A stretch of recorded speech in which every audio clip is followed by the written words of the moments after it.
Welcome back to Dungeons and Designers. This is episode 6 of our second campaign, and today we're joined by Andrew Kolb.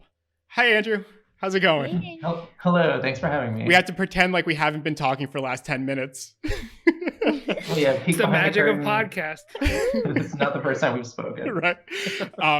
For people who aren't familiar with Andrew, you can find him on Instagram at Kolb is Neat. The reason I'm familiar with you is because of the Masters of One podcast, where they were talking, I believe they had mentioned your work before Neverland, but I had gotten really interested because you released a book called Neverland, and it's a 5e compatible setting. Am I explaining that close enough to what you would? Yeah, because it's pretty like crunch light. Like there's like lots of like there's enough rules that if you're using 5th edition, it would work. But also if you were like using Pathfinder or something else, I think it's not so reliant on that system that it only works with that system. Yeah, and you illustrated, you wrote everything, right? Oh yeah. So I should explain entirely what it is. So Just real quick. It's a system book based off of like Neverland. So if you want your players to, or if you want to run an adventure in Neverland, it's got everything you need. It's got characters, it's got a bunch of maps. There's like the island map, which is broken up into different hexes. So I've kind of structured it as like a hex crawl. So you move to almost like different tiles on a board and kind of explore. There's maps to each area. There's like different factions in different parts of the island. There's hopefully enough that you can run. I mean, I've run a game we're now into a year and a half. So yeah, and if the people listening to this dig back in the Masters of One podcast, there is, I believe, 2 episodes they recorded with you, right? Yeah. It was one long episode that we split into right. 2. So yeah, lots of stuff. So that's it. That's the book. It was clear that you could run a setting with this book and using some of the D&D rules. And on like a meta level, in the back of the book, you put like your sketches and some of your process to making the book, which us being a podcast primarily for designers, that was my favorite part. And it was like a little Easter egg. Like I was like, this is a real cool setting. And I was like flipping through it. And at the end, I was like, whoa, there's like sketches and style explorations. And it was, for people on YouTube, is it okay if I show some of it? Sure, yeah, of course. So on the bottom here, like you can see like the sketches and how they got to that part. And it's just like, they made me so happy to see in the back of this book. And what's funny is that was a real late addition because we had like, based on all the content we had just for production, a couple extra blank pages. So they asked, what did you want to put in? And like, do we want like blank pages for notes or like grids for people that had their own maps? And I was reading Hellboy at that point, or rereading through Hellboy. And at the back of the kind of like library editions, he like includes his early sketches and basically the same. I just like copied what he did because I was like, oh, I love seeing what he's done or what this has like gone into this comic. So I think maybe others would like it. And so I appreciate you specifically calling that out because it was a real kind of like at the buzzer call that I was just like, yeah, hey, here's all my junk that I've put in. Please format this. So let's make this work. And no, it seems to be, I think like good. Why it stood out to me in the first place is just that I'm a huge Peter Pan Disney fan. And I was like, this is really cool. And like me and my brother who's here, like we watched Peter Pan a lot. And when I like opened up, I was like, oh wow, this is like not just a typical 5e setting, right? It's like a designed book. And it looks like it came from someone like me who would like care as much about the setting as they do the art. And the back it was like, oh, right. He knows his audience. He knows who's picking this up. Well, also like as my background being in design before kind of transitioning to illustration, I like using other rule books or setting books. It's like, oh, I can't work with this. I need to like cut all the pages up, like photocopy, cut all the pages up and rearrange them in a 3-ring binder so I can use it functionally. So I essentially just like designed the book that I wish other setting books would be, not as a slight against other setting books. No, I think it's just like this is one of the few things that I can like really regularly use on my own that I've also made. So I might as well make it as much to what I need as possible. It's just like it's the biggest vanity project I could do. Yeah.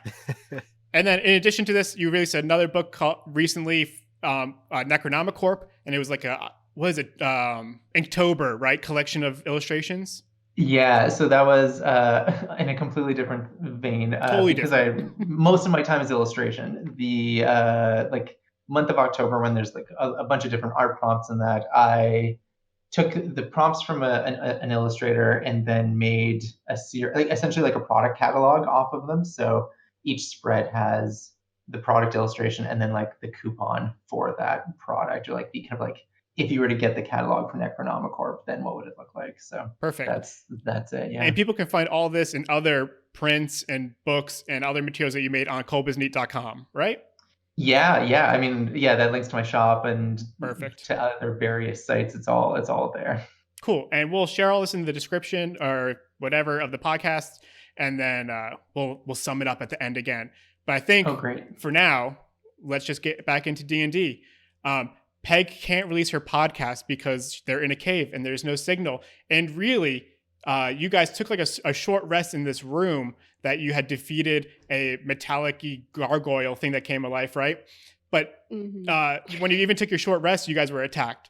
So I think everyone in here needs to be as quiet as possible. So there's no room for you to record your newsletter thing. How convenient. Yeah.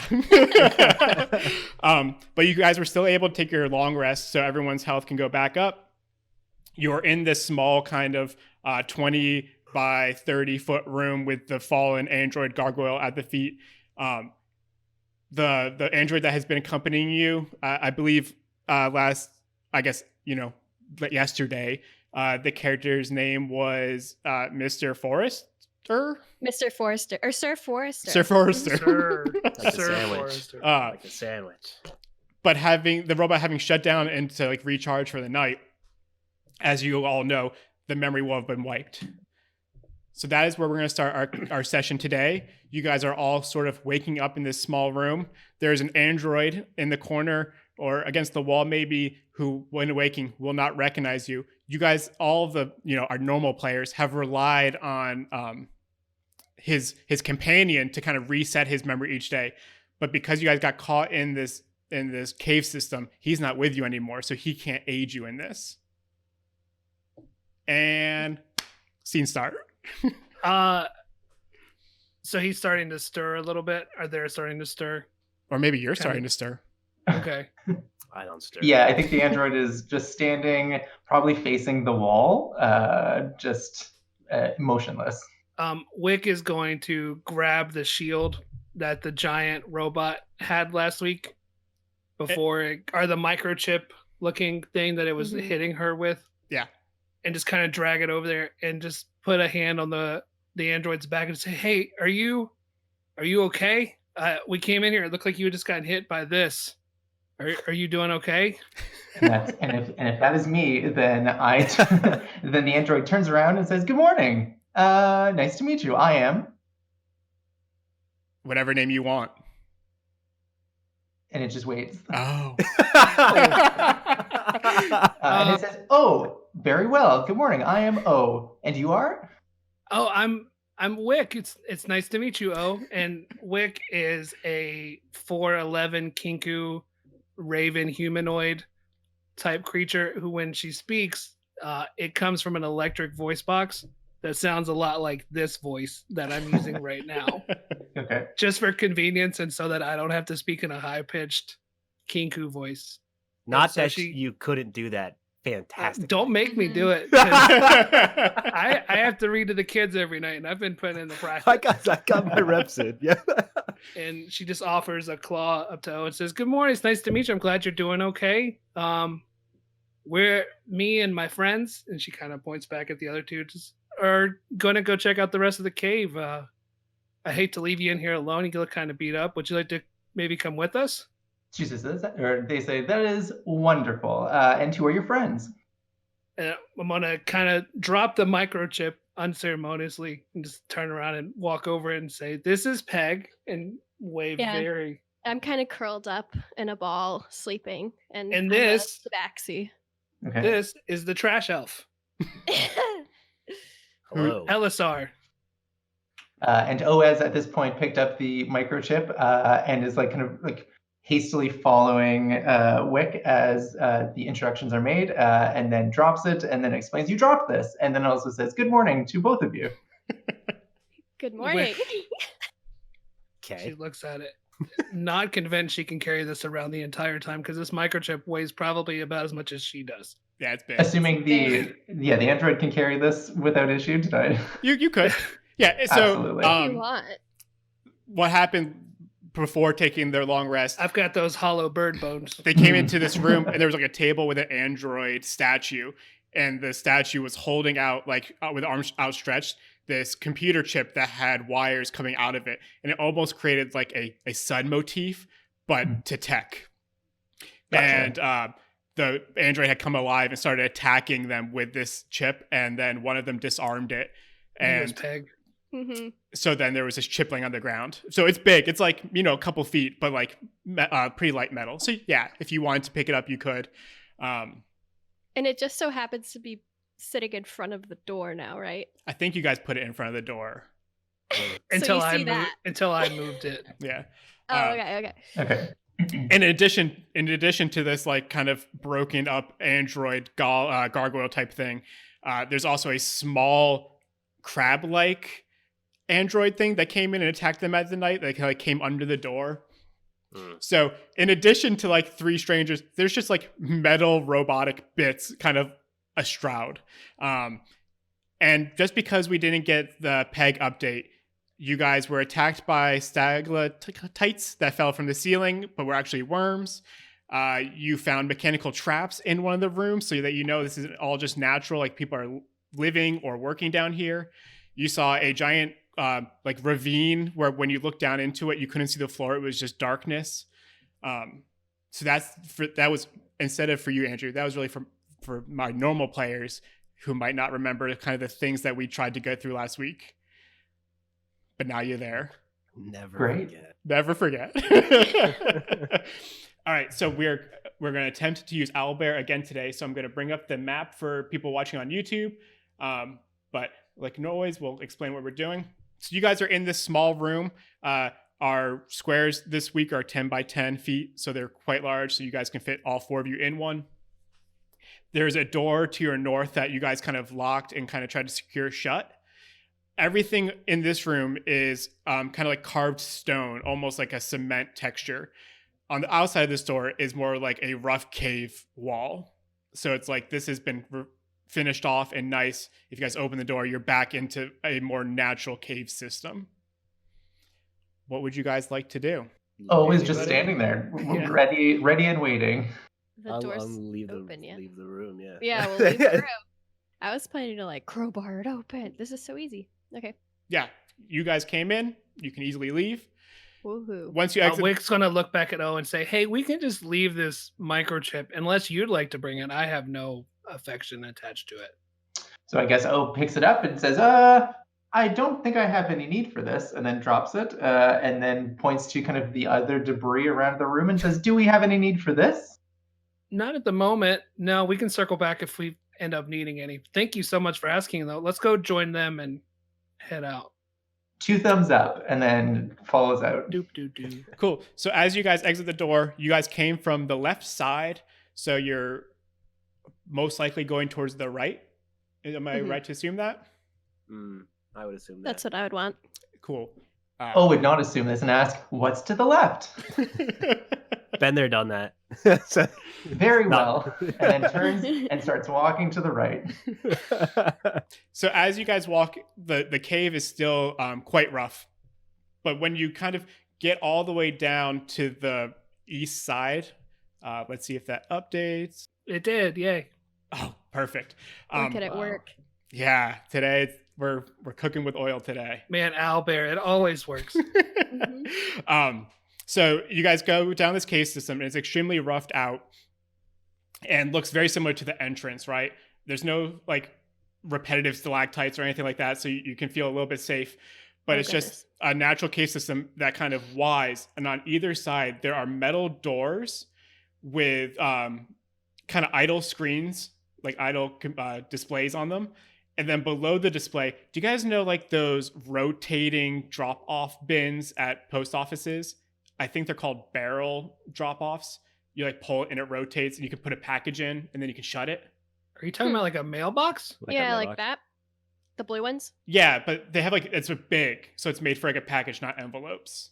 That's And fancy. what a niche piece of knowledge to know what that's called. I put that up there with like knowing what the end of a shoelace is called. I don't know what that's called. An eaglet or something. A terminal? So yeah, both doors have a display that's off, and below it is like one of these kind of drop-off bins. I want to make another stupid aside real quick because I love the fact that we're recording a D&D podcast, and what I think makes us nerdy is knowing the strange names and things. Yeah, our shoelace and mailbox facts. So yeah, you guys see both these doors. There's no handles or any sort of keypad. They're just like sheets of metal in a frame with an idle screen and a box, a drop box below it. Okay. So if I were to make my way over there, towards the center of the room, Hypothetically. does anything happen to me as I'm walking? Yeah. No. If I was, I'm If not. I was. So, yeah. No, it's back to fairly dark, so you guys are probably using your flashlights again. Space torch. Space torch. Yeah, your space torch. No need. Yeah, so Alisar is just using their light, or he would be seeing dark vision. But yeah, nothing is attacking you. Nothing is falling on you. You're just trying to traversing over rough rock. So maybe it's a little bit slower than normal, but nothing is harming you. Okay. I want to slink over to the right door and see if I touch the screen, if anything happens, if I put my hand on it. So when you get to the right one, the screen flickers and you see just like thousands of faces just circling through. And the one you went to the one on the right. So this one, the faces start speaking. And at first it's very choppy and mechanical and like glitchy. But then you hear it say, "Pay with a life to enter." Pass. Mm-hmm. Go to the left one. So O goes over to Peg and says, "What's this that you've got here?" I honestly don't know, but these things. Does my face appear at all, or these are different faces? It's different faces. You might see Tabaxi. You might see Halfling. It's like all different races and faces, and quickly cycling through. But the mouths continuously line up and finish the sentence off. Nah, creepy. Let's go over And- to the other one and try that one. Oh, Yeah, sorry. I am touching the left one. I just wanted to know what is it that they're saying because didn't quite catch it. I don't know either, Ken. It says Oh pay. God, say it again. It says pay with a life to enter. Pay with a life? Yeah. And then I guess O turns back to the other two and says, "Elisard, Wick, do we have any extra lives?" At this point, I had already shuffled over to the left door. Once they said "pay with a life," I just walked away. Wick is kind of hanging back in between both, not approaching either door first. So when O turns back, she just shrugs and says, "I don't know, not yet." Then O enthusiastically goes over to Elisar and says, "And what are you doing over here?" And as you I guys have no clue. as you guys I both touched get the panel. as you guys both approach this door, it's the same thing, the same like circling of faces and cycling in and out. And this one says sufficient tech will gain you entry. Okay. And I turned to and I'm like, "You seem like sufficient tech." "I absolutely am sufficient tech," and then turns to the door and says, "I am sufficient tech." No, and Wick runs over. No, places the hand on the door. Yeah. Wick's trying to run. As you like touch the door, nothing happens. What do you guys want to do? Like it doesn't audibly react go, at all. Wick Huh. runs back. No, hold on. She waits. Yeah, I reaches like in, grab his hand. I'm like, tries to grab his other hand. Like, hey, hold on. Do you remember those some of those parts in the other room we just saw? Oh, I do. We were to leave them behind. yeah. Let's go grab some of those. I think I've changed my mind. Let's go grab a couple of those pieces. "There's Excellent a idea. slot here. Oh, can you fit your body into this?" No, hold on. Ignore him. Don't Let's go listen. grab some of those pieces. Yeah. I don't know. Can I fit it? No, she tries to grab his arm and start pulling him back And towards you the other room. clearly cannot. It's only about a foot Yeah. wide. Ah. Tries to like slide a hand through, but doesn't. Rip his leg off and Yeah. Very well. No, I didn't say that out loud. It's like his arm gets like That was out of character. All right. So Wick's going to try to pull O back into the other room. If Oh no, O will gladly go along Okay. and grab craft parts. Yeah, so you guys go back, you grab like just like the random bits, maybe like handfuls of pieces. Yeah, we do that. Yeah, and if you come back, you can open up that little drawer and they will easily fit in. Convenient. Yeah. What's up? I had a memory blip. I think you already said it, but Go I was for it. wondering if the other screen looked exactly the same. Yeah, I think you said They yes. were Yeah. identical. That you can't tell if the faces meshed up, right? It was just Yeah. cycling in and out, but it was the same effect, and they're almost identical in form factor. Okay. Sounds good. Cool.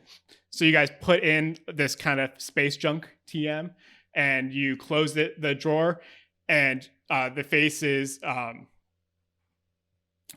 of cycle in and out and go, "You may enter." And as it says that, the door kind of sinks into the floor slowly.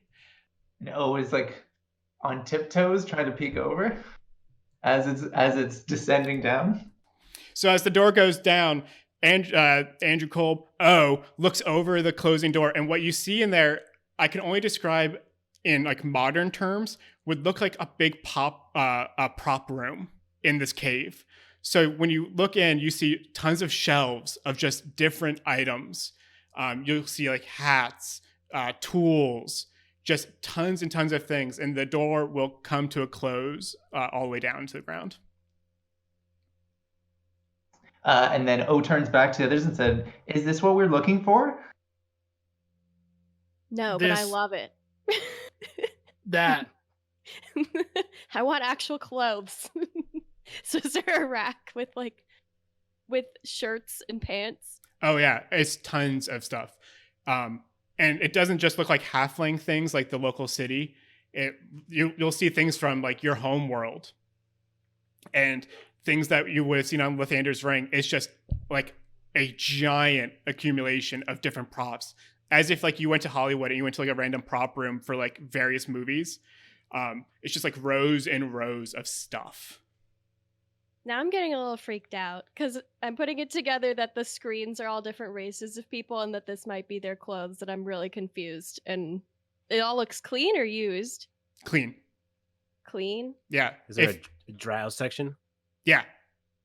I scoot that way. Yeah. And there's even stuff that kind of looks like it'd be from the first ring, right? So where most of the stuff looks new and untouched, other things like purposely aged. Okay. Interesting.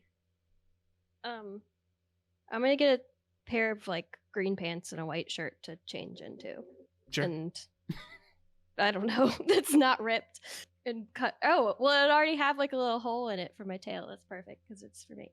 And that's what I'm gonna do. And then I guess O will say, "Are we all changing clothes now?" And then go to just a random section and pick something, like probably garish, but it works. Yeah. Wick does not go change clothes. She has never really thought about clothes that much. And she's not any dirtier than she ever really thought she was before, so maybe she would clean up before she went to work if she was still at work, but she's good for now. So she's gonna go check out. You said there was like tables with props and stuff. Yeah. So on the map, for people watching the videos, like those light areas, those kind of lighter green, those are just represent like shelves. So there's like tons of shelves. And there's probably even more than I have drawn on this map, right? Like that's just like a suggestion. And they're taller than you, right? So Wick, you wouldn't even be able to touch the top shelves because they go all the way to the ceiling. So maybe some of them are even 20 foot tall. She's looking for a hat, maybe like a large wicker hat or something. Yeah. You guys could, like, any sort of non-vital object, like just like random aesthetical type stuff, you guys can totally grab. It's like DLC for your favorite video game. Nice. So Yeah. she finds a big straw hat, puts it on, and runs over to Peg. And while she's running over to Peg, she reaches into her bag and pulls out a mask that fits her face, but it looks like a raven skull. And when she sits it on her face, she's like, "What do you think? How's it look?" And I'm turned around, and when I see you, I immediately jump. And then like, oh, wait, it's you. That looks great. That's hilarious. Where are She those laughs. from? Yeah. The mask I already had for reasons, and she slips it off and puts it back in her bag. But I just found the hat over there. That's pretty cool. I feel like there's always a Halo uniform that comes in this section. Wonder where that is. A Okay. Halo uniform. It's like always the DLC suit. Yeah. And then while you guys walk around, you see 2 doors to your right, to like the east, and then 1 door down below, kind of through that hallway of shelf stacks. And there's nothing else. Like you'll see the door, that bottom door that you guys tried to open up before. That one's still like locked and closed. And on this side, so I'm talking about like the bottom west door. That just kind of looks like a metal sheet still. These other doors will have door handles. Yeah, does it look unassuming like we had come in through some kind of back door? Yeah, possibly. Or okay, we don't know yet. Are there any like do I see any items around that aren't stage props that could be like potions or something? No, nothing like that. These are all very like objects to change your appearance. Okay. If I walk up, did you say what we see to the north? No, let me see if we can get that to change real quick. And not reveal too much. No, so up there, if you go up there, in this room, you can hear sounds of manufacturing coming from up there. Like metal. So do you want to go up there? Yeah, and I think seeing Peg kind of veer off from the kind of shelves, O will join and ask if we are looking for sounds. You know, the only thing that we know about what's happening here is that we were told there was this monster that's taking children. And I was expecting this cave to be just completely natural. But as soon as we came in, we saw these stalactites turn into crazy worms. And then we saw that robot room. And so I'm thinking that there's more here than we originally thought. So I'm going to go towards these sounds, yes. So it's the more you hear about mechanical noises, let me know, because maybe that's the root of what we're trying to find. Okay, so we're looking for mechanical noises and children. And then she does that. Bingo. Exactly, Oh. Very well. I'm going to go up this left side. What I can say is when you guys go up that left side, both left and right meet up again. So it's kind of just like there was like a rock column from the ceiling came down. As you go, you should be able to see it now. As you go in, what you see immediately is a giant machine, and there are small droids flying around it, welding spots and building it. And then from like this big hole, you see giant robotic-looking legs that are kind of built into the ground. It's not on, and it doesn't look finished at all. But what you're seeing is like this big machine being assembled in front of you. So O turns to Peg and says, I have found machinery. Now we just need to find the children. Perfect. Yes. And I don't know what to do with this. This is horrifying. Wick, what do you think? We could try some other doors, or we could maybe search around here. Wick kind of peers around. Alisar says, I'm gonna say we try the other way, away from that giant robot, just real quick. And so maybe we go down south, try that one. Let's try it. And O goes to flag down the like flying robots. Like, hello. I want to see this. Yeah, and as you do that, those robots don't react at all, right? Where you have like sentience, these look like they're built for one purpose, and they're just doing their jobs and like running through their programs. But what you do here is, like at the south, like in the middle of the hole, you see a halfling, and he turns around and goes, "Hey, where are you? Who are you?" And O looks at the halfling and says, hello, I am O, and who are you? And I think at this point, I'm sure the others probably hear, like, we're ready to leave this area, but have now heard that O is actively engaging with someone they did not see before. Where is O? Because Wick is running, trying to Yeah, O's like right. Stop. O's pretty close to the Him. machine at In this there. point. Yeah, he's like 10 feet, 5 feet from the machine. Yeah. Happily, just So what a Wick great is day. run behind him until right about that corner before he and kind of Yeah. stops to assess the situation. So this little halfling, he's kind of almost assaulting with questions about like, how did you get in here? What are you doing down here? Wick, when you turn that corner, and I guess Elisar is kind of there too. You guys both see that this halfling is Chorus, the one who sent that zip line down here, the one who told you. Chorus? Yeah. So the halfling that like told you all the information had a zip line like ready to get you here. He's down here already, and he's like walking around the machines and caught off guard. So she comes out after she sees who it is. It was like, Chorus! Good to see you, buddy. Yeah. And Chorus, what you were probably expecting is kind of like a reaction of joy. He looks terrified. And he looks at you and goes, how did you get it all the way over here? Like, all the way over here. Yeah, I think O will be like, well, we entered through the door to the south and then came through the room full of clothing, and now we are here. No, before we found you, buddy. What do you mean all the way over Oh. here? We Before like found you, buddy. we this was the cave you sent us to. This was directly connected to the spot you shot us to.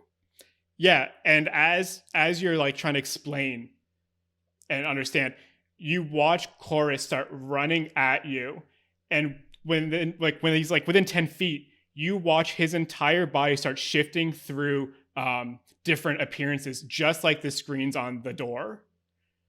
Don't like that. That makes sense. Sounds like a trap. Yeah, Yeah. I think O would step in front or between this halfling and Wick and say, Slowly "Why are back you up." running?"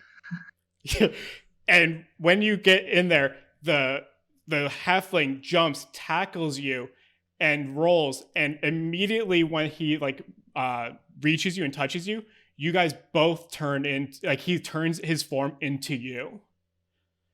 So on the ground, there is now 2 O's and wrestling. And I need you guys to all roll initiative. So the way we're going to kind of do this is if you guys are trying to attack the imposter, you obviously can attack because Right. you can't attack yourself. You guys all need to roll like a perception check first you'll do your attack and see if you hit or not. If you hit, you'll have to do a perception check to see if you actually hit the right person. I got a 12. Me too. Okay, let me get my I'm glad book. you said that because I just figured I would tell the real O to do something that would put himself in danger because the shapeshifter would never do that. I mean, you can try that still, right? You could still communicate. The only thing I want to do is explain how combat, like actually attacking imposter versus O is. You can still do any clever action you want, including Yes. O. I mean, you're gonna have lots of time before O gets sacked. My first roll, a natural 1. So I guess that's 3 with initiative, but a 1. If anyone else is curious, since I accidentally got to name the android, it's 2 O's and an H. That's how I've Oh. spelled it. Oh, okay. Great. okay. Dan, what's LSR rolling for initiative? 20. Okay, LSI, I'll go next. Yeah. Elsa, you're the first one. The icons we have on the map, we can just ignore them, right? This is combat. It's all close quarters. You guys are all within 30 feet, so you get your movement. There's two O's kind of down in the floor in front of Wick. How like light is it in here? So that's a good question. That cave that you were in before the doors is very dark. When you got into the pop room, the entire ceiling was lit. And as you come out here, the chamber is much taller and there's like industrial lights. So in here, I would consider it bright light. In the corners, like in the very outside the corners, you might be able to find shadows. There's also like raw rock and boulders, further away from the machine. If you guys are looking for like half cover or something like that. Mm. All right, I'll shoot the robot pile. Okay. 11. Yeah, so Elsa, you just go for the shot and you you don't care. You just shoot, but in their tumbling, you like hit the ground next to them. Better luck next time. Yeah, risky business. All right, Peg. So this was a trap the whole time. It seemed way too good to be true. It would be weird that the halfling who was like, "I've got a job for you," and then just had a zip line in a cart that could shoot a zip line all the way across a ravine. It does And seem a little sketch now, maybe. And this is the Like, same guy, right? Who is like, if you give or you find the missing children, I will do all of the repairs for free. And interesting. Right. It sounded so good, didn't it? Yeah. Like, Too good to be true. I knew it. Well, O believes them. Yeah. Even the Yeah. robot that's attacking him right now is like, yeah, whatever you say, man. poor Yeah. I was like, where are the children? Yeah. I'm gonna say that. Like, did you find the children out loud and see what they say in reaction? Sorry, I'm moving characters around. Yeah, don't worry. Yeah, you say that and Chorus, he's not even answering anymore, right? He's just trying to take out this other android that kind of got in the way of him attacking Wick. I don't know if O would get to respond as well. Go for it. The real O Yeah. will say, I'm not sure if this is a child. It does not seem to be a child. Yeah, and once you start answering, Chorus goes, "Did I find a child? Did I find a child?" Well, I'm gonna attack the other one. Okay. The did, because that doesn't make sense. The did I find a child? And it's 22 to hit. I'm gonna attack with my rod under. So wait, you want to You attack? gotta do a perception roll or something for that. Oh, you for Really? sure will, but Yeah, Okay. because Right now? you can't just like, observe. I choose the correct one. Let's But take a step no. back outside of the game real quick, Yeah. because you did a terrible job impersonating. Oh yeah, how would I do this? There's no child. That's not how O's been talking for the last 30 minutes. Like, Oh, no. clearly there's No, a I difference said, between how they talk. Is this a child? Right. And there's going to be, with him taking his appearance, like his voice is taken, but he's also copying mannerisms. Yeah, how So- do I do this? Okay. Well, you could just attack and have like a 50-50 chance of your perception being all right. Yeah, because I rolled a 2 for perception. Oh. So I guess I'm just gonna try to attack both their legs. Well, Split you, the difference. yeah. All right. Do your attack. 22 to hit. Oh, that definitely hits. Yeah. Can't come up with a more clever solution in the moment. Sorry, y'all. It's gonna be 6 damage, I guess, divided up between the two of them. No, 6 damage goes straight to O because you failed the perception check. So Awesome. you land your attack on one of the androids, but you can't tell who. Yeah, they both are talking about children now. That's my turn. All right, Wick. Okay. Like, look at Peg like, oh no. I don't know. Oh, real quick. Use your hand and shoot a laser at the giant robot you guys were just building.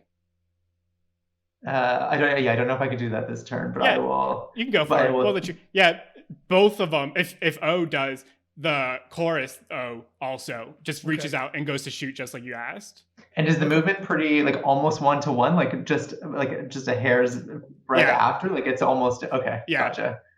So It's- then, yeah, absolutely. O goes very well, and then I think the other one just essentially copies it. So you see like 2 blasts coming from the hand and just hit the machine behind you, and one of the flying droids comes down and starts to start repairing it.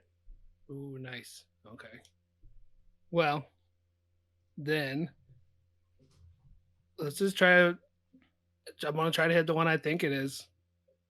The one that maybe hit the robot a little lower than the other one and did a little less damage. The same move.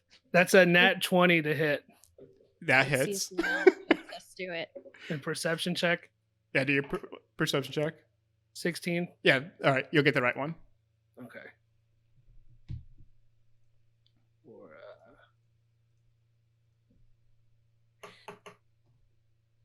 That's a 7 damage. And since I hit the right one, I'm going to use my bonus attack for flurry of blows. Was 7 with your double dice roll?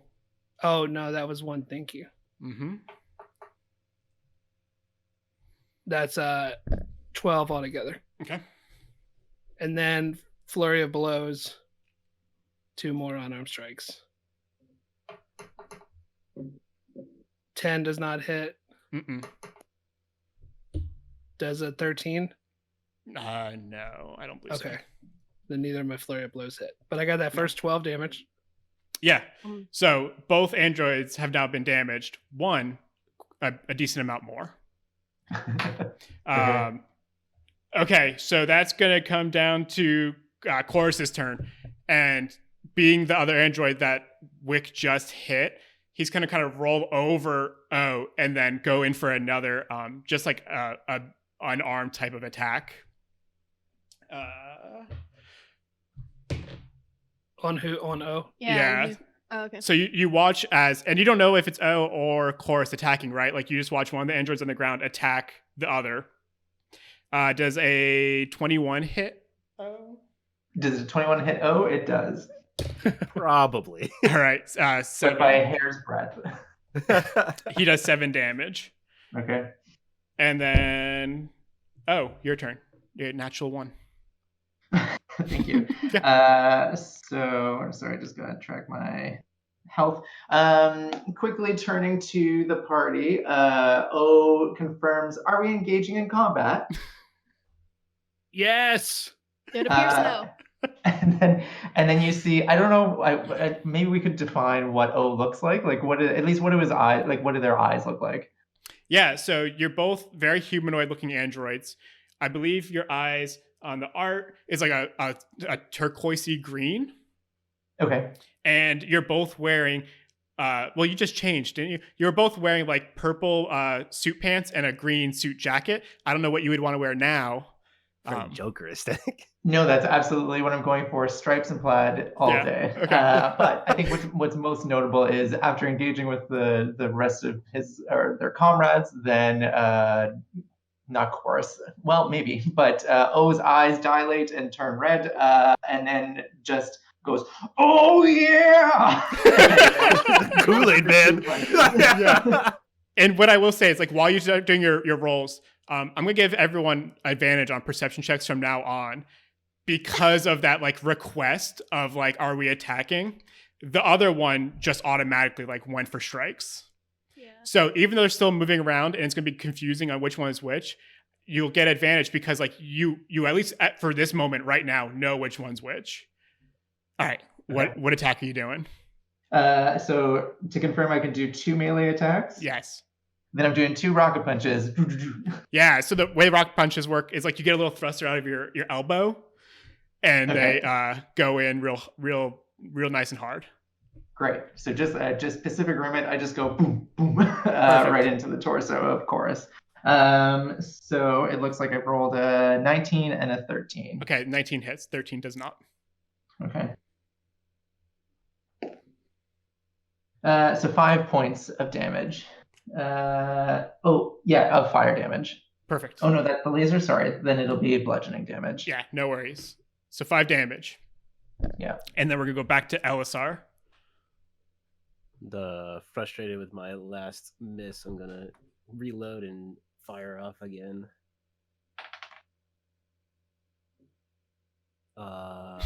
14. Okay, 14 does hit. Can we get a perception check with advantage? And you're trying to get a 15. Oh, no. I got one. It's all the way over there, though. But you get to roll So- 2. Advantage. 21. It was 21. Oh, okay, yeah, totally fine. And then I will shoot. And where is that? And I think in addition to like Chorus's response, one is looking much more damaged now. Got 9. Yeah, 9. Not bad. Okay. Peg. Mm-hmm. I'm gonna go towards the other one. Do you want me to roll perception now? Nope, you're gonna do your attack, see if you hit. All If right. the hit lands, then perception is to see which one it hits. It's a 10. You know, it's 10 will not hit. Sorry. Oh, so I just like thunk. Okay. All right. Is it gonna be your turn? So we're gonna go Yeah. straight to Wick. Yeah, you're good. You're good. Sometimes you just get a turn miss. I used to play a cleric. Maybe one of every 5 turns I actually did damage. So Fair. Yeah. All right, Wick. She's just gonna come up, try to flurry of blows. Oh no, just unarmed strike. Okay. Roll the hit first. 18 to hit. Hits. So do your perception with advantage. Boop, boop, boop, boop. First one's at 8, and then a 21 second time. Okay. You will be damaging the right one. Okay. 4. You will not be damaging it much, though. But then I'm gonna do an unarmed strike bonus action. Yeah. Not a flurry of blows, just a regular unarmed strike. Okay. Nope, I'm not. That's an 11. No, that's a miss. Womp womp. All right. The back elbow strike didn't connect. Yeah. So as you come down for your hit and miss, the O you were trying to hit, which you hit once successfully, is gonna go for an attack on you as you kind of like come right down next to it. Okay.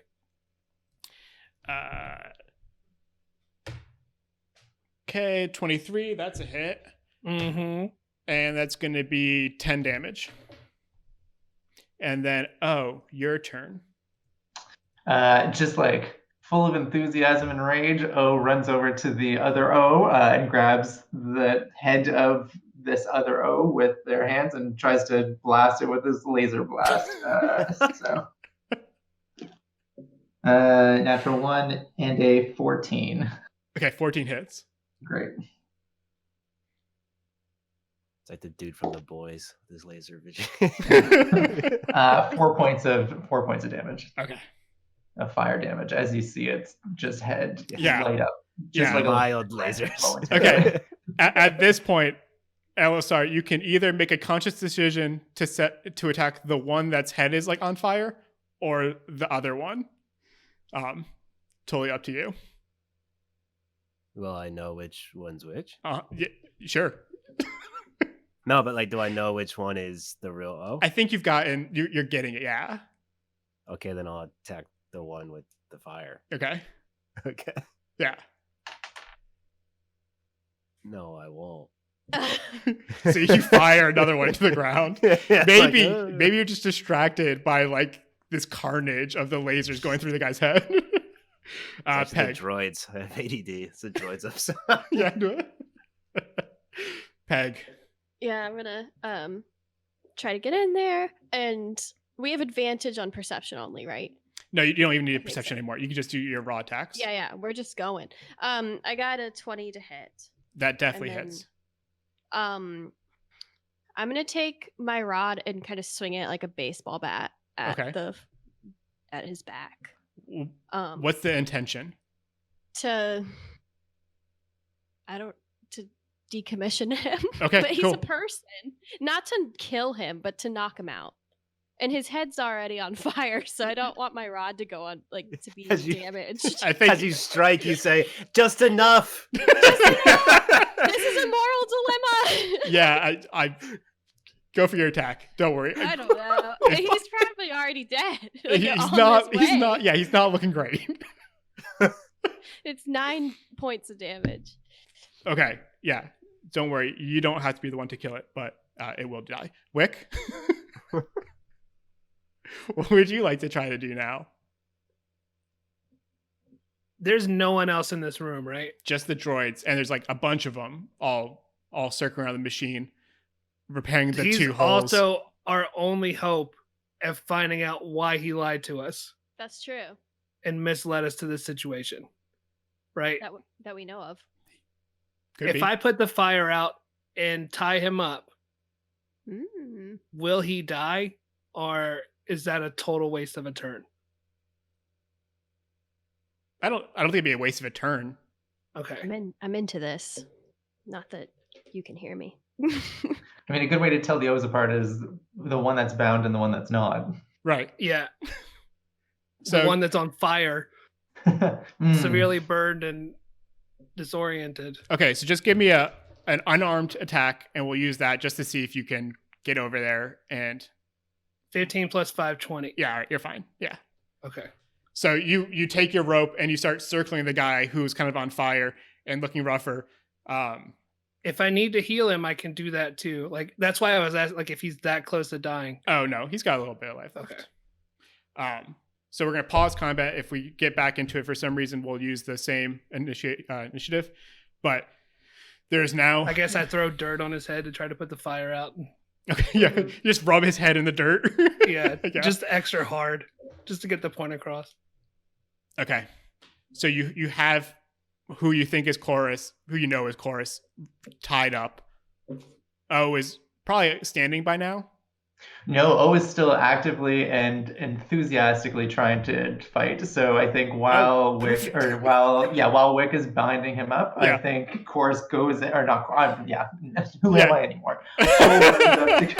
O runs up to Chorus and then goes for the same two-handed head blast. Okay, With advantage now because it's bound. love to see it. Yeah. 12 and 8. So 19 and 8, 17. 19, 17? Yep. Oh yeah, you're good. So we're looking at plus another 4, so 13 points of fire damage total between the two. Plenty. You watch as O just liquefies Chorus's head. And Wick collects her rope and puts it back in her bag while she kind of mumbles to herself. And as Chorus is melting, as O is melting Chorus's head, you watch his entire body and appearance start flickering again until it finally lands on this almost fleshy bug-like form. And it's got 4 limbs, and its feet are like long and double jointed. And well, the head is gone, so all that detail is here nor there. But there are electric bits all throughout its skin. Similar to the big robot in the middle of the room. Totally or does different. that machine look different? Okay. Totally different. The big machine in the room looks more like a vehicle. Okay. It could possibly hold people inside or a weapon, but this looks more like a humanoid figure, but of like alien origin. You've never seen a humanoid like this. And O couldn't care less. O is now running and shooting lasers at the flying robots, going ah!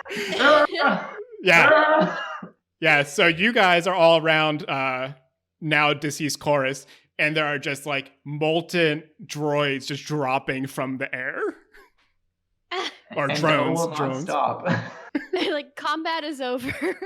And immediately like snaps at him and goes, "So how did we do?"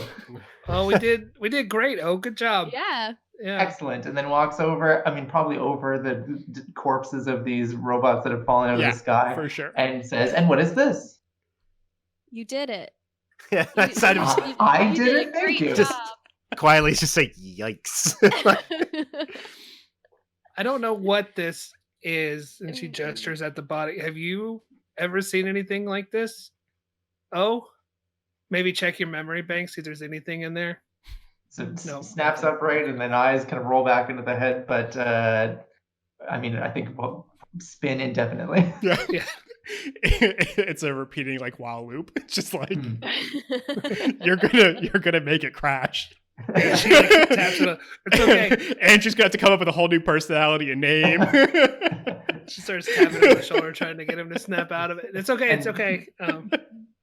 Says no answer. Well, I think we figured out who Chorus was. I don't think he'll be answering any questions, but this helps a little bit. A shapeshifter snuck into town, found 3 gullible people, and got us to come down here with the promise of helping us. Here's the question though: where's Drake, our beloved lizard pet? We need to Elisar, figure that out. I have some bad news. Wait, is that who we left it with? I thought That so. is who we Yeah, left your lizard but with I'm the not- promise he would put it in a pen. I'm not a kind of DM that's just gonna like destroy your riding lizard. All right. Anyone who believes Will, do not go listen to season 1 because he is kind. Remember that time and he made us just. get rid of all of our riding lizards at the end? Well, the season's almost done. You got rid of them now. Yeah. Who needs him at a castle? He's in the castle. True.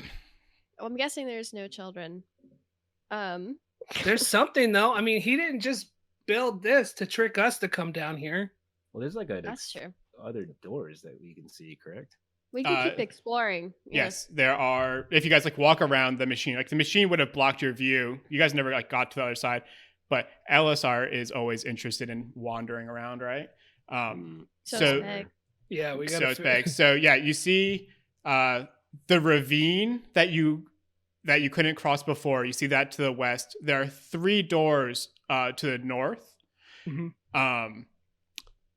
While I speak, let me see if I can actually get Owlbear to work out this time. Down south in like that prop room, you see 3 doors as well that you guys haven't tried to open.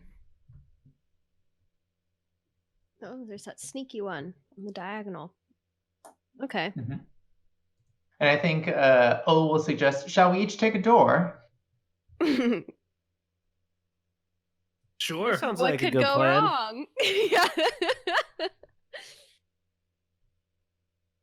So then I guess O will move to the like westernmost door, like the one still heading north, but closest to the ravine, and say, "Whenever you're ready."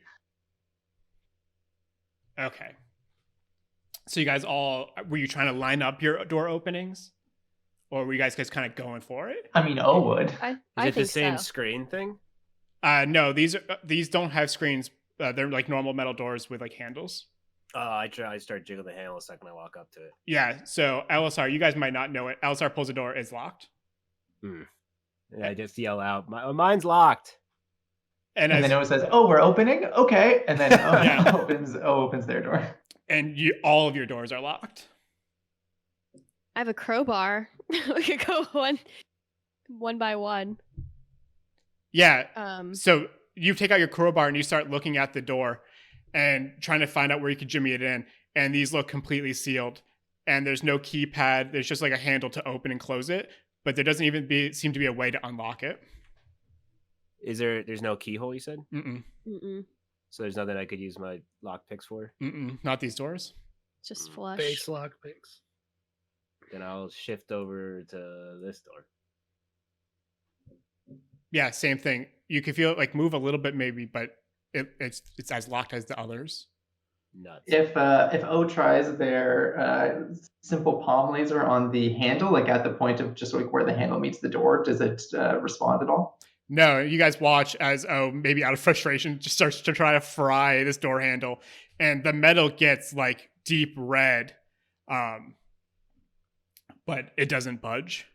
Okay, then O turns back to the group and says, "These doors are impenetrable," and then walks back to, I guess, the central machine to just like observe and check out the like large legs. That's right. Yeah. Coming out of the center. Okay. So like out of the sides, these big kind of legs kind of come up and then down, and you can see that there is some sort of weapon being built in the center of the hole as you walk around. That's a great idea. almost like a like possibly like a laser that would be on a spaceship, but has been like disassembled on here and given legs. I holler out. I said, "Well, there's doors back here. I'm gonna go check those out." So I'll go and scurry over back here in the prop room. Yeah, Wick will head down there with him. Yeah. Because there's nothing on Fake Chorus to search anyway, is it? No. I'm thinking of using this thing to ram doors open with. I'll go to the Yes, is south. it- So yeah, Does LSR was that? Sorry, continue. No, you go. Oh, I was going to ask is if there seems to be any sort of like there are legs to move this laser, but is there any sort of like steering mechanism or something that looks like a cockpit? No, not that you see, and you would all have reasons to believe it's not done, right? Like it was mid being manufactured, Oh, okay. so it's like a car on a lift. Gotcha. So LSR, you like go around and start opening the doors. The one you're currently at doesn't unlock or doesn't open. The one that Wick is at doesn't open. But you just kind of going door to door. The one that Peg put her icon at, that southernmost, that one does open without any issues. Wachow. Well, we'll see. We'll see if there's. Oh, they bang! It just opened first try there. Yeah. So as you guys walk in, I'm assuming Elsar first because he said he was going to go down. You walk in, and there is a lone keyboard input on the southernmost wall, and every surface of the rest of the walls are screens, and they're slowly cycling. At first, you see that they're covering every room you've been in this cave, in addition to other rooms you haven't seen. And in some of those videos, you see more alien type creatures like what Chorus ended up turning into when he died. Okay. Once it starts cycling, it keeps cycling, and you start recognizing streets from Nopth, the city you guys came from. Mm-hmm. And it's cycling through all different streets and buildings in the spaceport. And you see it's like a live feed of everything. And then I guess O will look up to one of the screens or at least at some point when it's blinking those kind of alien creatures, and then turns to Peg and says, "Are these the children we're looking for?" Found them. Yes, I suppose so. Excellent. How do we get there? We've been there before. I think we're done here. I walk up and I just like punch a key on the keyboard. Yeah, and Just a as random you like one? hit the key, Yes. when you hit the key, like one of the screens in front of you turns into like almost a command prompt. So O will gesture that I'm very good with technology. I can keep this or sort out this code. I said, yes, give it a go. And then you all collectively see O type in children. And then hit enter. Yeah, and you hit enter, it gets logged, and then it comes back like a little text entry thing where you can like enter more text. Nothing happens. And then O turns to the group and says, "That was not prompting for a password. We've sorted out this command." Is there anything else you guys would like to try to put into the keyboard? O puts up a finger and says, "I've got it." And then it says, "Run laser." Yeah, it hit run laser and nothing happens. And then Though I really like that suggestion. I wish I had something that could have done. Try Miski. I Okay. said that totally wrong. And then That's I tell you okay. how to spell it.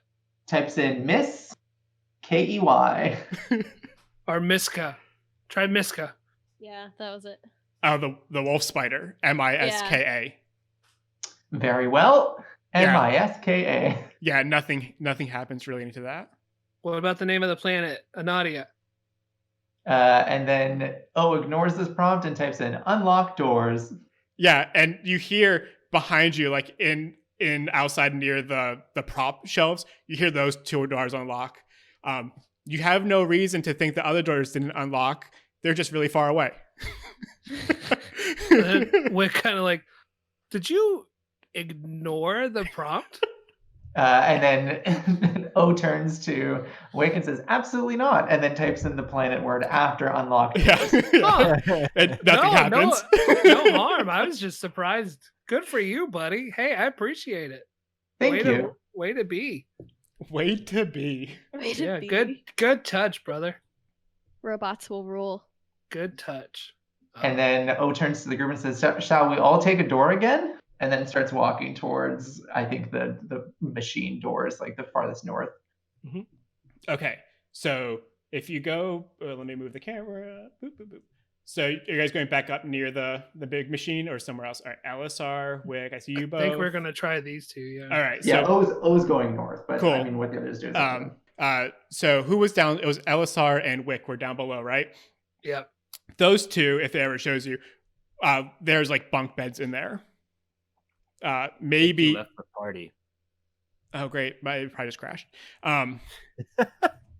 Yeah, so LSR and Wick, you guys open the doors down next to the prop room, and you see one of them's a small kitchen, and the other one is like rows of beds. But there's nothing really of value in here unless you want some like kind of garbagey level food. You guys could take food from the kitchen. Take a quick bite to eat and scurry out. Okay. So you guys go all you guys all go back up past the machine. You get to all four doors, and they're all unlocked except for the one O fried. That door is never going to open again. I have removed the fog of war. You guys are going to use your imagination. Sex like I was not there. You can, so if you guys open the doors that open, you just see like it's like a rock cave again, unfinished and back to dark. So like this room and the prop room had the ceiling lights. These are back to just being kind of like raw cave tunnels. Okay, I'll walk into this one. Which And one's it? then at this, I can't. Can I mark the thing at all? Yeah, there should be a little pen tool. Let me see if I can find it for you. There's like Paintbrush. yes. Yeah. Oh, that was way more. That's okay. Let's take it. Yeah. There you go. Oh, look at that. I'm going to use dancing lights. To like illuminate the room. Yeah, because I get 4 torches. Sure. So put one there and here and here. Yeah. So what you see is kind of similar to before you got into those 2 metal doors, right? There's no like stalactites that you think are going to turn into worms and fall on you. There's like big boulders that you could like hide behind, but there's no reason to hide, right? Like you feel fairly safe in here. And the machinery sound behind you, you can still hear that humming. Wait, no, you can't. Oh, destroyed all the drones. So, did I get them all? Oh yeah, you were. Oh, excellent. So it's back to that kind of like eerie quietness, and like we were explaining last session, like when you hear dripping of water in caves here, because it's a desert planet, it really is just like a dense, quiet air. So I guess if there's no humming of the droids, then the group would hear O going into the next room and just kind of like let out a Echo? calling hello. Hello? Yeah. So which Children? which room are you going into? I think the central one, like not the one that Elisar and Peg went into, but or sorry, I guess Wick wasn't in there. But anyway, the one between the other two. Yeah. So you go in there and perhaps you recognize the room from one of the computer screens. Right. And when you echo out, you hear like steps down and like slowly coming to you, but you don't have dark vision. You do have a flashlight if you want to turn it on. Yeah. Nah. I think what I will do is go back to the group and say, "We've got friends coming. I think I found the children." That's literally got like face palm. Who is it now? Oh, great. I'm going to run over there. Not sure what to do yet, but run towards the center. Because I was just messing around with this other door. Yeah. Yeah. To where our friend needs help. Yeah. Yeah. I'm gonna. What do you mean needs help? I think we found the children. Great job. Ready a shot. So, and my trigger will be if anything comes to that door. Sure. Yeah. So you guys close the door back up. And nothing approaches the door. Nothing tries to open it. Some time passes, and either the children turned around, but they never came to the door. You know it's aliens. Alien children? Is that what we're looking for? Probably. Yeah. Why not? Sure. They're alien children. Well then. Like chorus. Oh, well, friend Wick, I think we found the children just beyond this door. How convenient. That's great. What if we go check out this other room that's kind of lit up real quick? Yeah, I think we're trying to avoid the children now. It turned from finding them to avoiding them. Oh, ding, ding, ding. Noted. Yeah, so Zach, with going back in there, you don't hear anything, but it's lit by fairy fire. Or not fairy fire, dancing lights. Dan, what is this? What do these orbs of light look like? Do you want to put a color on them? I don't know. I don't remember what dancing lights looks like. I picked them to be violet. Okay. It is a. They're like little 10-foot or 5-foot lights. Nope. I'm reading the wrong one. Sorry, that was fairy I have 4 torch-sized lights within range, making them appear as torches, lanterns, or glowing orbs. They'll be glowing orb. Very cool. But they're only up for a minute, so they're probably gone. No. Or about to be. Yeah, no. You got a little time. Okay. Isn't there? A minute is ridiculous. I think O will ask Elisar if he did this. Did you make these lights? Yeah, I'm a drow elf, and being a drow elf, I can do these things. It's drow stuff you wouldn't understand. Very impressive. And then walks to the lights and forward. So you kind of like walk in between the lights and go on. Yeah, kind of both admiring the lights, but also using them as a way to see farther down the tunnel. And I can use a bonus action, so I'm gonna move one of the lights next to like the next bend Into the tunnel. Yeah. Cool. So yeah, Secret tunnel. The room gets much smaller, and maybe only 8 to 10 feet overhead, where the room behind you was a little bit larger and more open. This is going to start getting claustrophobic, where some of the spaces are only 5 foot like wide, and you can kind of squeeze through, but it kind of just winds, and you can feel the elevation changing quite a bit. So when you entered this area, it was going down, and you feel like you're in like kind of like the lower portion of this cave. Once you hit here, it starts like climbing up slowly. All right, I keep walking. I'm putting it together now that I'm thinking over and over again about our conversation with Chorus and why are we here again? And that him saying, oh, how'd you make it this far? Like, I'm slow. So it's just hitting me that, oh my gosh, she wanted to kill us. Yes, you guys keep moving, and you're having this like inner struggle of like, why would someone want to kill us? Yeah, I was in fight or flight before, and now it's all hitting me as we're in this tunnel. Yeah, I think sorry, go ahead. No, you're good, go. We'll just ask it for this to be confirmed. Like, why would someone want to kill you? And by association, then me. And I'm like, trying to kill us. What? I don't know what you're talking about. I was like, these guys, we got to get through this tunnel. Get the children. Come on. O is in agreement. Wick doesn't say anything, but you can just tell in her face she'll never trust anyone ever again. It's the tiger all over again. Oh, dang it. Damn you, Tony. All right, so you guys keep going down? You're going to keep traversing this tunnel? Dan, are you going to keep moving your orbs? It says a bonus action, but We're not in combat, so yeah. Sure. You like light your orbs, or you're using your flashlights. You see that it turns right, but also pockets into this little inlet. And as you guys get closer and closer, you see behind a rock in that little inlet, one of those alien creatures throw over a giant gun, like big rifle, over on top of it and fire. Elisar, you're the leading. I know, sorry. Yeah, it is. Okay, 17. Okay, it does 13 damage. And what you see is where Elisar has been firing, very consistently, like these bullets.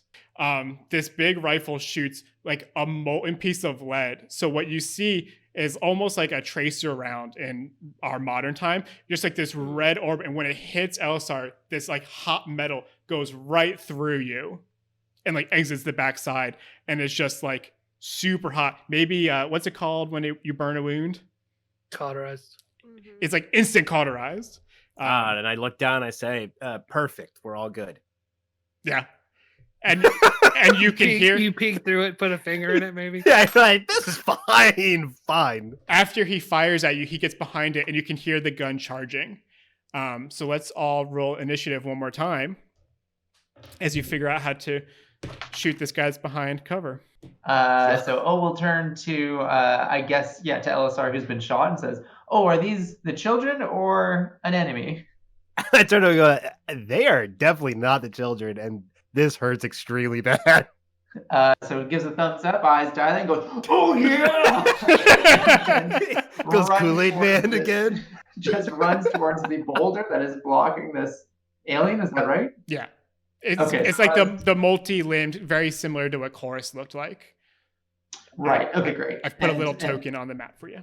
And they're partially behind cover, or can I get around to get a clear shot? I mean, you could jump over the rock, but yeah, he's like crouched behind cover. So right now he's actually behind full cover. Oh, great. Okay. And so can I get within like melee range? Like, can I try to blast his head? Perfect. Then that's what I'm going to do. All right. Must So be shape-shifted as a goblin. If you can use hide after an attack. I'm just gonna put you there. Was that? So he must be shapeshifted as a goblin if he could use hide after an attack. All right.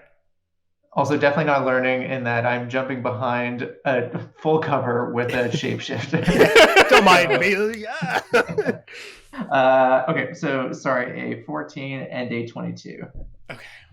All right. 22 does hit. The 14 misses. Okay. So 7 points of damage as I get one laser blast into their head, or however I get. Yeah. them. So everyone behind the rock just sees like a red glow on the back wall behind you guys, and maybe the scream of like a creature you've never heard before. And just the faint growl of going oh. All right. Where are you guys? Wick, you are next. I'm just gonna start moving up that way because I can't get in range yet. Yes, you can. Okay. Mm-hmm. I'm still gonna wait right here Okay. to see what transpires. Sounds good. So your turn is movement. LSR. So they're behind the thing. They're still scuffling, completely covered with all of them. Yeah. Then I will like kind of charge up to this corner here Okay. And let because me. I can't really move that far. Yeah. Don't worry. Let me just so it's like clear. Like that green thing. That's like the wall he was behind. So you could like get around. You could climb. You could do whatever. It's probably about 4 feet. So he was like sitting on his butt like with a rifle. So. But the only person who knows that is O, who leapt over and just fried him. All right, so you're moving there. Peg. I'm going to run around this other side and see if I can hide there. Or is that bad for you? Bad for me? Yeah, the Oh, fog of war. oh, no. I just want to hide in another spot. I see. Sorry, yeah, it didn't update right away. See if we trigger any other people. That's Yeah, don't worry. There's no other people. You just see the tunnel kind of like kick back and turn into that corner.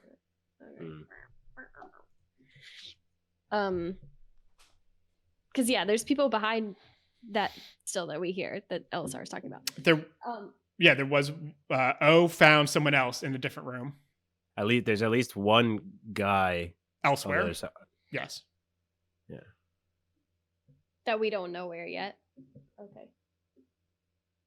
But you know it was in a room that you guys didn't go in. I'm not gonna try to find him. Okay, then I'm just gonna run as I think far as I have range I to think run. not and then finding him stop. is a good idea. Yeah. All right, then it goes to the alien who's going to try to attack O because that's the only person there. We're not going to do that. So yeah, it's just going to go. It's going to try to like muster its rifle around and just fire it at you. 16. Yeah, that'll hit. And that's 15. Okay. You're not down yet, are you? No, but I'm very close. Okay. So you guys you hear another shot go through and maybe like rip through O. And then it goes to Wick. I was gonna wait for him to take a shot, but since that didn't happen, I'm gonna run Oh, he took a shot. at me. Okay. At me. I'm going to jump over the boulder and try to hit him from behind. Okay. Action. Suspense. 17 to hit, Yeah. and then for my bonus action, another unarmed strike. Sorry, it was 7 to hit. What was the damage? 4. Okay. And then 18 to hit the second one Yep. for 5 damage that time. Cool. And then Elisar. There are now 2 people you know behind this wall. I guess with the shapeshifter. You can actually. Well, no, Peg could see O. So Peg saw O get shot because he's like a little bit What's behind, the height of it? Is it like a mound or an actual wall or like just a pile of rocks? Or... like a big rock. All right, I jump on Okay. top of the rock Okay. and I pull out my rifle and Yeah, and you immediately notice like your rifle's not as good as his. Yeah, I know that because it went through my body. Yeah, so you're- already yeah. been there, done that. But I so it's okay. appreciate the guts of bringing your rifle out. Hey man, Yeah, no, it's That's cool good. to I me. love Not it. the I love size it. of the rifle, you know? it's how you use it. And 16. Yep, that's good. Suck it. See, that's like the part of D&D where like attacking doesn't make sense. Like you're standing over him with a gun. Like you can roll a 5 and you really should still be able to hit him. You don't know, man. I'm wildly All right. unskilled at using this rifle. I hit him for 9. That's a pretty good hit. You know, that's what some people say. All right. And then Peg. I hate. Oh, this. sorry. I've been rolling the wrong dice for that. Oh, really? Well, as long as it's been a lower one, I don't mind. Yeah, we'll take it. It was a D6. It's supposed to be a D8. Mistakes. All What are right, you gonna do? Peg. Because how is he looking? You can't. Can I see? You Okay, I can't. can only see O. I'm gonna And run me. over there, and now that it's clear, we're not gonna try to run away from this fight. Um, get Pig's like Yeah. nobody else. No. Oh, Nobody- okay. We're not just gonna run towards the exit. Now that they're trying to murder us. Okay. And I'm going to try to clunk him in the head because I'm doing mental math of like I could tie him up, but that's not gonna. He's still gonna die. So Yeah. I got a 10 to hit though. Cool. And now that you're all there and you're specifically going for the head, what you see on him that you didn't see on Chorus is the entire back of his head has like a computer hardware in it. And that from that Huh. computer hardware, there's wires that like exit and enter his body again. All right. Sorry. What was the attack? Oh, it was 10 to hit. I don't think it's gonna. No, that does not hit. Okay. It goes So I'm back done. to his turn. He's going to turn around and go for a shot at Wick. 21. That's a That hit. hits. Yeah. 15. Okay, I'm going to use deflect missiles. Ooh. What?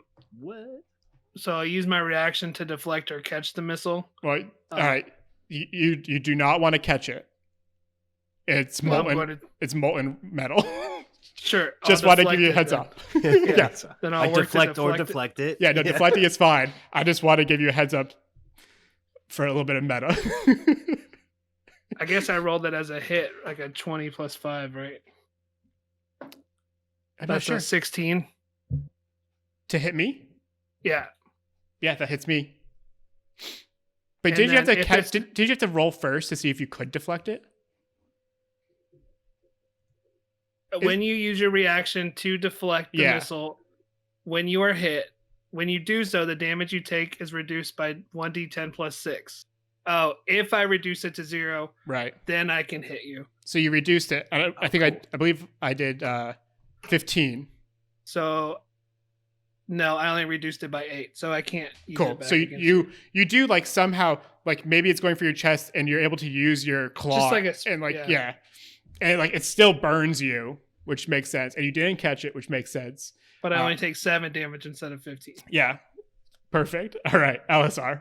And I scream out. I say, "It's wild that in melee range he would still be using a ranged weapon." And I shoot him again. The one who's in melee range. Yeah.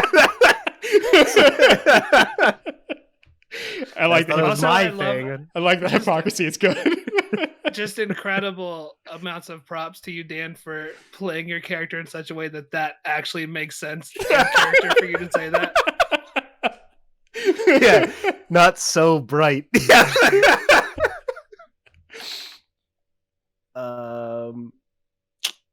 Is that a 16? Yep. Sweet. What is the Twing. correct dice this time?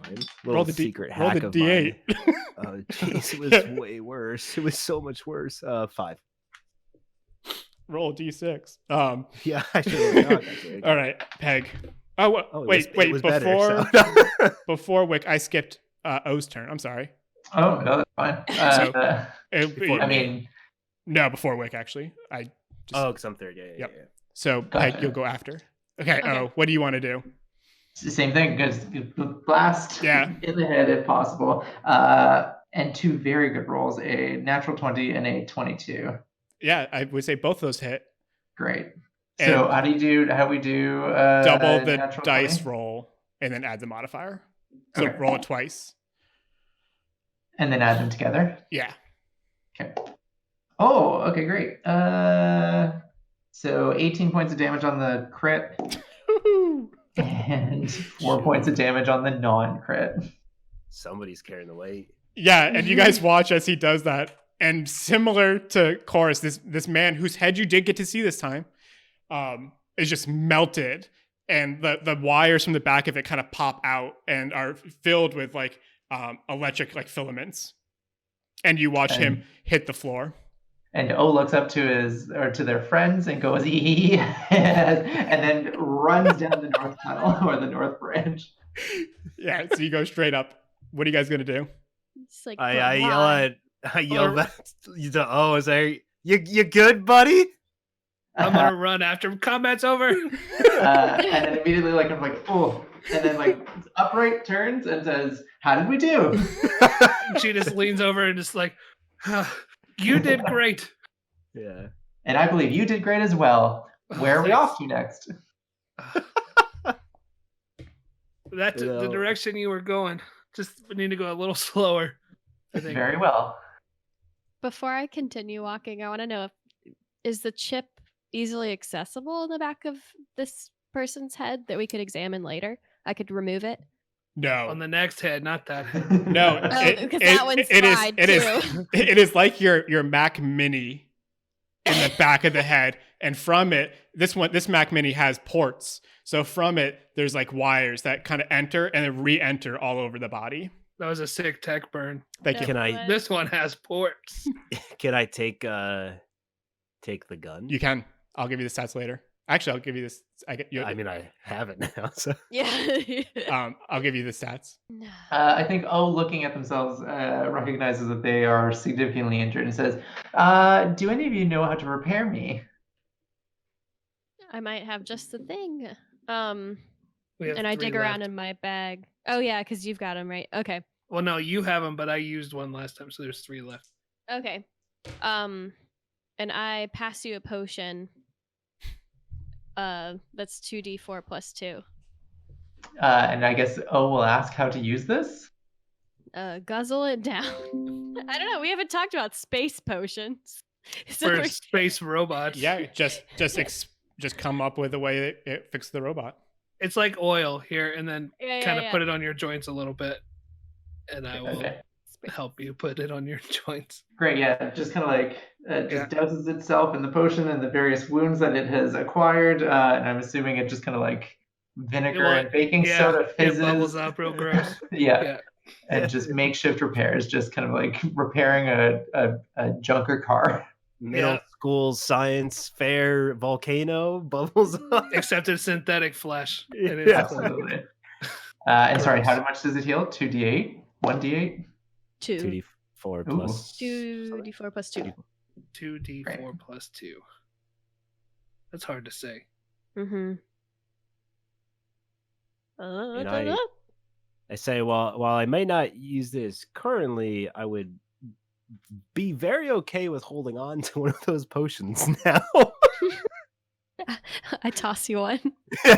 Thanks. I just put it in a little chest pocket.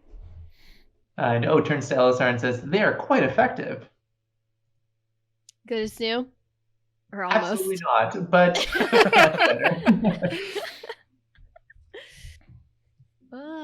Okay. I head after O, because I think they're O kind of is- leading us. O is absolutely. If everyone's ready, O will check in with everyone. Yep, Everyone's I'm good? good to go. Mm. Yes. And then turns to Elisar and say, "Would you create or continue with the lights?" I can't do that. Pretty sure I can only do that once. Very well, then we go in literally blind and then starts right into I the turn to darkness. I say, don't you have a flashlight? Oh yes, of course. You do have them Good built. memory, tink, tink, tink. And You've then got like turns on the a flashlight flashlight. built into your head. Oh great, like out my eyes? It can be. Perfect. Your eyes like lottery machine roll back and they go from like the laser red that they just faded from and flip Yeah. onto C-3PO, but To they're just bright. lamplights, yeah, absolutely. Okay, so And then O continues down. this tunnel actually goes and keeps climbing up, up, up. And then as you guys take the bends around, you start seeing light pour in through an opening. And if you guys keep approaching it, what the hard rocky forms around you start turning into sand. And as you guys exit, you see the sky, and far in the distance you see the city, but you are on the opposite side of the giant canyon that was formed. So Across. immediately when you exit, you feel like this hot sun and the temperature quickly rising because you guys were in the cave system. So it's like we've exited the mouth of a mouth of a cave, like we've Yeah. Okay. Gotcha. But rather than like being in the side of a mountain or something, this kind of comes right out of the ground. It's Great. not vertical, but it's like it's like super steep. So what do you guys want to do? You're now exited the tunnel. You could go back in if you want. There's definitely rooms that you haven't checked out. Or you could just appreciate that you have exited with your lives. Let's say, I mean, we obviously have that child that O found in the other room that we. You want to go after the child? Oh, that's why we're here, isn't it? I don't know why we're here anymore. I think we were here to die. Why? And if I understand correctly, correct me if I'm wrong, but on those screens we saw that they're basically living here, and then they go to the town and impersonate halflings or whoever, and so we don't know who is really who anymore. Is that right, Wick? And she's just looking sad and downtrodden, just thinking of the kid she was playing with like 2 days ago and wondering whether they're real or not, or whether they're in these tunnels or what's going on. And she doesn't say anything really. I think I'm good here, but I don't know how to get across to the city. But Elisar, you want to see if you can? What were you interested in? Oh, I was just saying, I thought about the other room. There was a guy there. Was he something that we need to help? Oh, help! I mean, you said the children were here. There's no children. We haven't found them yet. I think O will ask for clarification. Are we looking to find the children or avoid the children? There aren't any children, you two. He lied to us. Immediately, kill us. like everything starts piecing together. I'm like, oh my gosh. There are no children, but they are building a weapon to attack that town, or at least something on the planet. Where it took Peg like halfway through the last tunnel, it's all finally coming together. Elisar is like, we need to leave. We can't leave because we're back at square one, except now square one is full of blood and people who want to kill us. Ah, tragedy. I guess we have to kill everything. And O will say, very well, and then turns around and walks back into the tunnel. I wonder if there's anything in that giant robot they were building that we can use to repair the ship. We have a ship? There is a ship. Hey, real quick, do you know anything about, and she says a part number that she overheard you say in the last episode when you were in a different memory system? Yeah, and hearing this, like there is saved in you like a shopping list of things that you were supposed to be looking for, and like that comes in. You might not know why you have that memory, but you do recognize that and like feel like you were looking for one. Yeah, I think O will speak it in the voice of the last person to record that, or the like memory log the pilot of that. telepathy. Ronag. Yeah. Would they know what it looked like if we did go look? I guess it was just a part number. It wasn't what it was. No, there's a very good chance it might even be the type of thing like he'll recognize it if he sees it. Like he might not have like a conscious of like what it looks like, but Which is like a scanning parts and then finding, oh yeah, this is it. Yeah, like, okay. oh, that's it. So for Do you guys mind if we go look at the ship? I mean, we might be able to take some parts off of it. Yeah, sure. Yeah. All right, then I'm gonna go down with Wick to check out this robot. Yeah. Okay, so you guys all go back down to that machine. Do you guys like start? What do you guys start doing? Like trying to tear it apart? What? Well, no, we just wait for O to scan it and see if there is anything in there. So then, O will spend some time just, I don't know, highlighting each part and recognize or trying to find if it is at all and logged back in the recesses of their mind. So you know that there was some like shielding for the outside that you needed, and you assumed you could use some of this outer casing for that. There was 3 or 4 different types of wires, and you're able to find that. You're able to almost click off everything on the list except for the energy core, which would be like very specific to a space shuttle. Okay, then O relays this to the group and just points it out. And I think, again, it repeats that same voice that has been recorded and logged. So pointing out to a section and then relaying what that thing is, and then pointing out to a section, relaying what part that is as well. Wow. So we got the parts after all. Well, you see the parts. Or most of them. Oh, so now we have to crowbar this out. And carry it. Is it heavy? I mean, yeah, heat shielding would be very heavy. The wires, I think you could like almost like going into an abandoned house, right? You could pull the wires out of the walls and get those out fairly easy. But the heat shielding it'd be like big sheets of like steel or space steel. Okay, well, I'll start stuffing my pockets with the things that I can put in there. Sure. If we can get the big stuff off and piled up, we can come back with the lizard and start carrying it back to the ship. Why didn't we bring the lizard? It couldn't fit. Well, couldn't get fit down on the zip line. We still don't really know how to get out of here across the ravine. Which Chorus told you couldn't get it down the zip line? Yeah. Lying that's son true. of a bee. Well, he's dead, so. Lying dead son of a bee. Did O destroy the, I guess 2 questions, those zippy little robots, did they get damaged so much that we couldn't repair them? And 2, do they look like they could carry something heavy? First question, we'll solve both of them. Yeah, totally fried. Okay. they were small, right? Like maybe a little foot or 2 with like just a few tools on it. So your laser would have just like joyfully destroyed them. Gotcha. But they also didn't look like they Probably, I think will also look like, could these have lifted up this giant thing that we were supposed to now carry? Well, maybe like a bunch of them could. Like they probably inserted them, but it would also be really hard to like fly through that 5-foot tunnel with a piece of metal. Maybe all of you could like drag one out. You're just gonna have to figure out like, is it worth all this effort? Which maybe it is. Like you guys could like spend, hours just kind of like taking things apart and bringing it to the surface. Someone's gonna find us if we do it for hours, because there's more people in here, right? You heard people, didn't you, O? Absolutely. I think I found the children.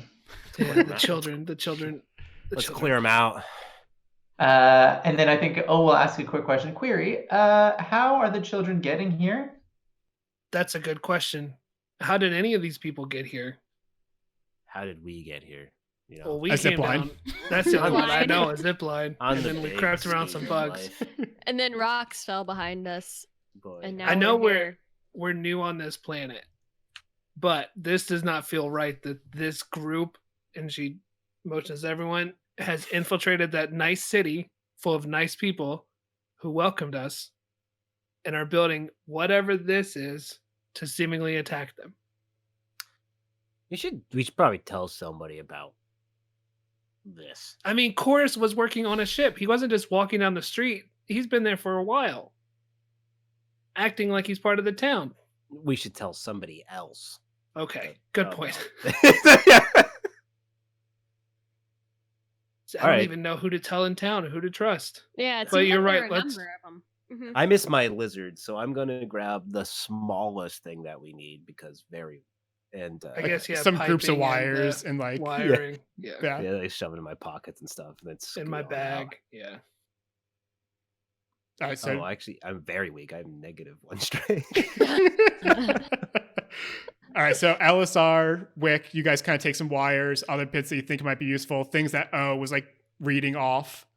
Peg, what did you want to do? Yeah, I've been stuffing my bag with wires because I Okay. can't carry that much more. Making and like I a yarn figured- ball. Yes. And we All can right. probably get help later if we want it. And then O, what does O want to do? I mean, we'll try to pry off the biggest piece of shielding. Yeah. Just happily, well, we got this, and then just like. I picture you like jumping on top of it and like hanging as you like try to peel back like sheets of metal. Absolutely. It's like very Yeah, we could say effective. you get a human-sized sheet. Maybe not the biggest thing, but like a Nice. chunk. And then just awkwardly walks around Yeah. while everyone else is trying to be stealthy, just holding this big piece, Banging and dragging. clinging into the walls. Absolutely. All right. So before we end today's session, what would be your plan to how are you guys going to get on the other side of this 1,000-foot canyon? Can we go I don't- around? Yeah. I mean, no. Climb And the it's 1,000 zip line. feet. It's 1,000 feet down. No, wide. I don't know how deep it would be. It'd be pretty deep. though. I'm is Hundreds there, of feet any deep. kind of path or any type of or we have to climb down. It'd be like climbing down the Grand Canyon. I haven't been there. Oh, 12-hour. no. trek. It would be near impossible to climb down. What if we found a burro or a donkey for you Americans? Thank you. I was wondering what you were saying. Yeah, if you find a burro or a donkey, yeah, you'll be good. Okay. You don't. I don't find any. No. Yeah, so that's Sorry. interesting.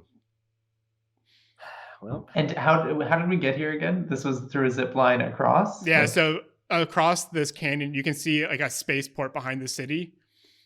And maybe even if you like look, you can see like a wire that kind of comes towards the canyon wall and is still like in it, but like crumbled.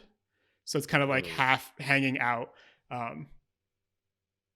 that's inconvenient though. So I mean, it's perfectly in the wall and stable. If you can figure out how to get down to that wire, you could We'll get down to it. shimmy. Yeah. no, I'm just gonna tie myself to O and have him use his booster gloves. Cast us like across. hold on to one wire and then use the other hand to like Iron Man himself across. Sure. Yeah. or I his think O elbows. from behind the shield will say, "That is an excellent idea." Bangs into a wall.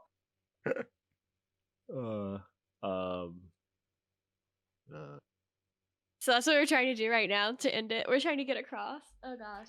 I think like a goal as we do like most sessions is like where could you guys like rest? And like the desert and this hole is probably not the safest space. You could try, and then we could pick up next session with what happens then. I really think like I would just rig up it sounds more complicated. I'm gonna make it sound really complicated, but let's like hear it.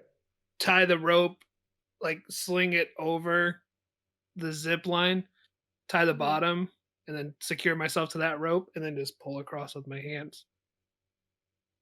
Like you're going that down sounds good. That a makes zip sense. line at a summer camp, but Yeah. I'm pulling myself the other way. You'll be exhausted by the end. Oh, for sure. Yeah, But- yeah. Yeah, we could say like each of you try to, because it's not very far down the wire, right? It's I weak. even split my rope with Peg since she's used all of her rope to tie up other stuff. Thanks, because all I have are sheets that I made into a rope, and I don't think that's gonna work here. It might not help. No. Okay, that sounds horrifying. I'll do it. It'll take me a lot longer. Elsa, are you gonna try to do the same thing? I turned to O and I'm like, "You're a robot. You could probably do something here. I mean, you want to help me out here?" Yeah, I mean, O will offer. I mean, I will gladly drop the shielding to help us get across. I think that's a plan. So I think like boom as it clangs and then goes to, and then I think the same. Well, actually, I don't know if the palm laser will actually like if there's enough kick, but I think we'll at least say like, Yeah, or you could Or the use rocket your punch. rocket punch. oh right, Yeah.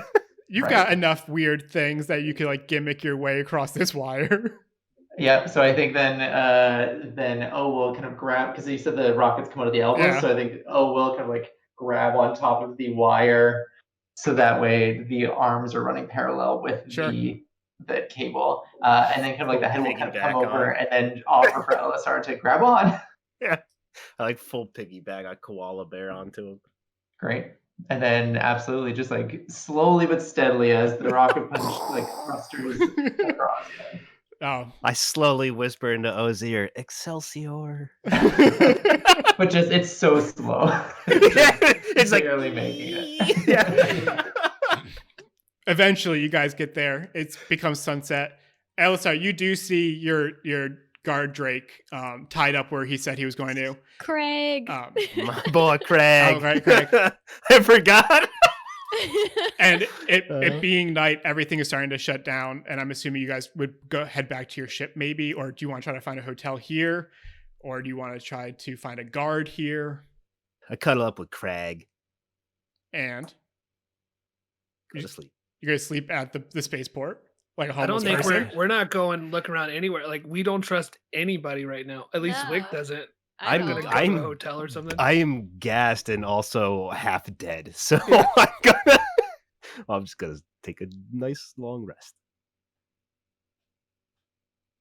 But what do you guys Well- want? You guys want to, like, Dan, you could sleep on the guard Drake's back as you guys slowly walk back to your ship. That's more of how I'm thinking. Like, Craig has energy. Craig, Sure. Craig should have the Fine. energy of your puppy right now. Yeah. Yeah. Craig is god tier right now. He's just really killing it. All right, so that's it. We'll end our session today. We'll pick back Riding up the with lizard home. you figuring out what to Yeah. do with all In this the new sunset. information. Yeah. It's the Yeah. only place we trust. Andrew, thank you so much for joining us. Oh, thanks for having me. This was a blast. That's fun. I can tell you're probably our most experienced D&D player, and it has been a blast just playing with someone who was like free to do any choice they wanted. It was really, really fun. It's so liberating knowing that there's zero long-term consequences to my actions. Zero. Yeah. In fact, your character won't remember this tomorrow. No, yeah, I think at least O's session would end with acknowledging everyone and saying, "Good night, I will never forget this," and then clicking off. Thank you again, Andrew, for joining us. Like we had mentioned in the very beginning, you can get Neverland on your website, kolbisneat.com. Yeah, the links. I mean, it's available wherever you get like books, so like Yeah. Amazon or I Barnes and think Noble, like all of those. Yeah, I think I supported Amazon with this purchase. Was gotcha. not great, but I got it. And I it's looked beautiful. More importantly, you supported him. Yeah, I appreciate that. So- But you can also get it like at any game stores. Like if they don't have it in stock, they can order it if you wanted to shop local. So Which you've would be got options. you should ask your game shop to go pick it up. Oh yeah, because that'd that'd be be great. that'd be In awesome. the end, for them, that's, everyone wins. Yeah. You'll do Yeah, and thank you so much. People can follow you at Kolb is Neat on Instagram. Yeah, everywhere. Twitter. Those are the two. Twitter and Instagram mostly. That's But a big blanket everywhere. Yeah. that's great. Thank you again. This Yeah. was Thanks for having me. we've been looking forward to this for a while, and it's just been a blast. Courtney, where That's can good we stuff. find you? On Instagram, Courtney M. Leach. Dan Daniel. at Churn, Daniel I Churn. I don't know. Zach, where can we find you? I am at ZS Wilkinson on Twitter and Instagram. And I'm Noble Folk Design on Twitter and Instagram. And you can find all things Dungeons and Designers at DN Designers Pod on Twitter, Instagram, and I think that's it. Thank you so much. We will see you guys in a couple weeks with the next session. Bye. See ya.